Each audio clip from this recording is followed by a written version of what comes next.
Nearly 14 years after first winning the race that turned him into a superstar, Lance Armstrong has admitted lying about using performance-enhancing drugs. In an interview that aired last night, Armstrong told Oprah Winfrey he began doping in the mid-1990s, but insisted that he stopped in 2005 before his comeback 4 years later. Chip Reid has the highlights from Armstrong's confession. Chip, good morning.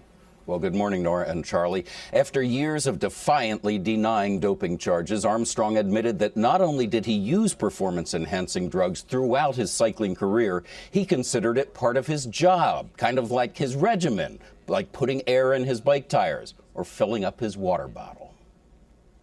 I view this situation as one big lie that I repeated a lot of times. Lance Armstrong told the world last night exactly how he cheated his way to 7 Tour de France titles. In an interview with Oprah Winfrey, he laid out his cocktail of choice: blood transfusions, testosterone, and the blood booster, EPO. It did not even feel wrong. No. It's scary. He said he kept up the lie for more than a decade because he was caught up in his own legacy, the American hero, family man, and cancer survivor. All the fault and all the blame here falls on me. But behind that picture and behind that story was momentum.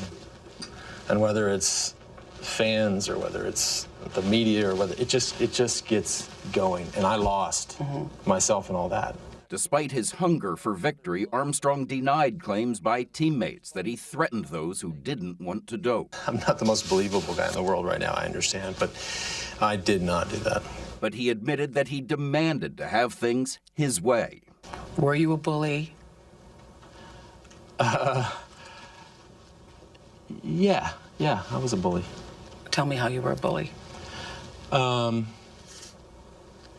I was a bully in the sense that that I tried to control the narrative, and if I didn't like what somebody said, and for whatever reasons in my own head, whether I viewed that as somebody being disloyal or as a friend turning on you or whatever, I tried to control that and said that, that's a lie, they're liars. Armstrong said he regrets not coming clean last year when the United States Anti-Doping Agency gave him the chance.